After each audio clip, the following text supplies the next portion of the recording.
So if you're going to Halloween Horror Nights, this is just a guide of what I take to Halloween Horror Nights. It's not necessarily meaning for you to have to take all the stuff. First off, we're going to start with the book bag. It's a Case Logic bag. I actually have two bags. The other one is AKA called the turtle bag. We just named it because it looks like you have a turtle shell on your bag. That is my rugged beast. So if I see that the weather is going to be spotty, that bag is going with me. If the weather is decent, not really much rain or whatever, this bag is probably my go-to. It's very lightweight, water resistant on it, but I do like that it's just different from the other bag. So it's like a softer bag, it's smaller. I can kind of just modulate it. On the left side is a Awala. Always carry something of a water bottle or something. They make them now that you can collapse them and make them, you can kind of almost roll it up and stick it in your pocket. All different kinds out there. Just make sure you stay hydrated. It's Florida, it's hot. Keep hand sanitizer on us at all times. Sometimes you touch nasty stuff in the houses, trying to move all that scrim or stuff, you're touching everything. So that is just a word of caution. Always carry something like that with you, or some wipes or something. And always, because it's Florida, we keep a mini umbrella.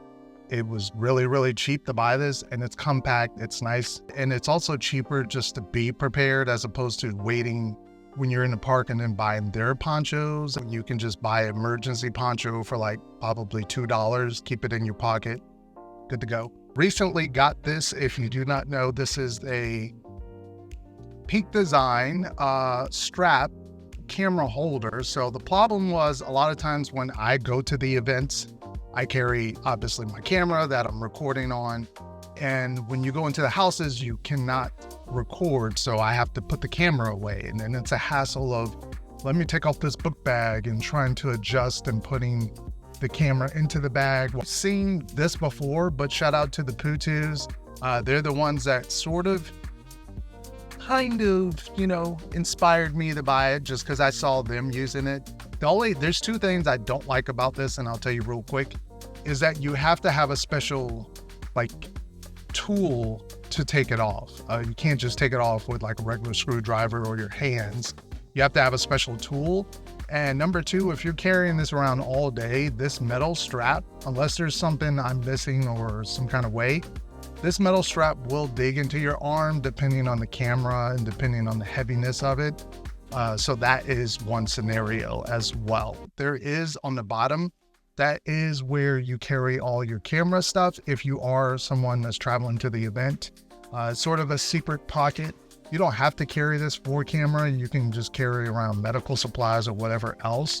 What's cool about this is a great travel bag. So it has this top portion that you can customize. So it has inside, I keep a battery pack, which is a Anchor battery pack. I keep this on me at all times. I just got that. So that way I can stay juiced and charged, because when it comes to horror nights, you're always using your phone, you're always taking pictures, you just want to be prepared, just in case of anything, to have battery juice. As well as I have this USB-C to Lightning adapter, so I can just use one cord to charge my phone, as well as pop that off and then charge my camera or any other devices. So kind of comes in handy.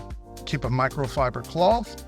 It's good for the glasses and good for the camera as well. And obviously a USB-C cable. This can charge up the camera. I got this from Just Looking. I saw them using it when we were at the Minion Cafe opening. And so this was very much needed. Thinking about you, thinking about you, babe. We don't have anything else in there, but I do have plenty of room, as you can see, to keep stuff in here. I always keep a packet of gum or at least some mints. A lot of people don't think about that when you go to horror nights. You're tasting stuff, your mouth is dry, you might get a whiff of something. It can be all kind of things at horror nights that's going to make you kind of feel nasty or sick or whatever. So I always keep a packet of gum.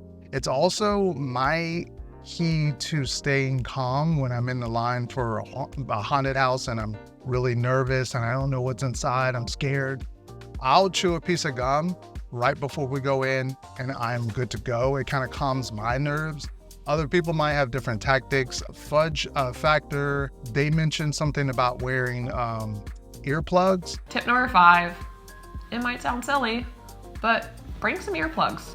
There's gonna be rock and roll music blaring. Yeah. In the houses, sound is definitely one of those things that disorients you and puts you on edge, so it brings out the scariness of the houses, but it can be borderline uncomfortably loud. Yeah. I filmed primarily on the Sony A7C with the 20mm G Master lens.